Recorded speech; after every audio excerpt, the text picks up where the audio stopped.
खेती पूरा निर्भर रहता है महिलाओं पर। महिलाओं को खेती भी करना होता है, घर परिवार भी संभालना होता है। इसमें बहुत सारी कठिनाइयाँ आती हैं।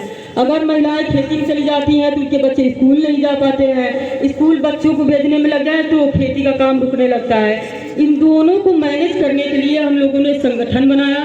संगठन के माध्यम से हम लोगों ने की, जैसे आप 10 लोग संगठन में जुड़ी हैं, 20 लोग जुड़ी हैं, तो आप लोग मिलजुल के उनका काम करवा लेंगी तो आपका काम आसान हो जाएगा।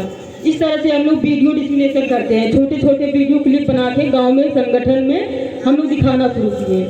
इस तरह से हम लोग काम कर रहे हैं। कठिनाइयाँ जैसे आती हैं महिलाएं होती हैं कि उनके पास पैसे की प्रॉब्लम्स होती हैं। जब तक महिलाओं के हाथ में पैसा नहीं आएगा तब तक पुरुष उनकी बात सुनेंगे नहीं। अब कोई भी महिला ऐसा नहीं है जो ये नहीं चाहती हो कि हम पैसा ना कमाएं। ये तो मजबूरी है उन लोगों की कि उन लोग को ऐसा कोई माध्यम नहीं मिलता है जिससे कि वो लोग आगे बढ़ पाए। हम लोग यही काम कर रहे हैं कि उनकी आमदनी कैसे दुगनी की जाए और पानी की बचत कैसे की जाए।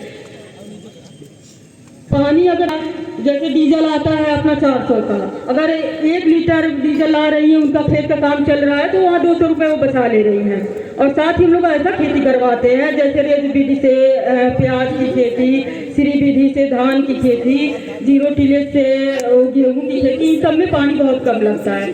फिर हम लोग तालाबों का नवीनीकरण करवाते हैं, एप्लीकेशन देते हैं हम लोग संगठन के माध्यम से प्रधान जी को, उसका सुंदरीकरण करवाते हैं। तालाब की साफ सफाई की पूरी हम लोग ख्याल रखते हैं। हमारे साथ जो संगठन की महिलाएं आती हैं अपने अपने गांव की जिम्मेदारी लेती हैं कि ये जो तालाब मेरे वहाँ का है इसका देखरेख हम लोग करेंगे। उसके बाद से जो सोकपिट होता है, जब गंदा पानी बाहर निकलता है तो इससे तमाम बीमारियां फैलती हैं, बच्चे बीमार पड़ते हैं तो भी चला जाता है।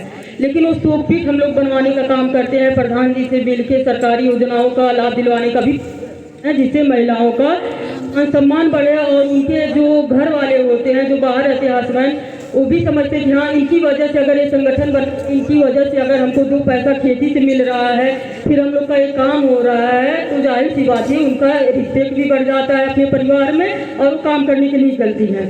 शुरू में तो कठिनाइयों का इतना सामना करना पड़ा कि अगर हम लोग गेट पे जाते तो अंदर रह के गेट बंद कर लेती थी कि नहीं मैं घर पे नहीं हूँ, अपने बच्चे से बोलवा देती थी। लेकिन धीरे धीरे जब हम लोग 2-4 करके ऐसे 10 महिलाओं को जोड़े, फिर 25 महिलाओं को जोड़े, ऐसे जब उन्होंने देखा कि हाँ ये काम हो सकता है, तब वो लोग निकलना बाहर शुरू किए। इस तरह से आज हम 2000 साथ काम कर रहे हैं।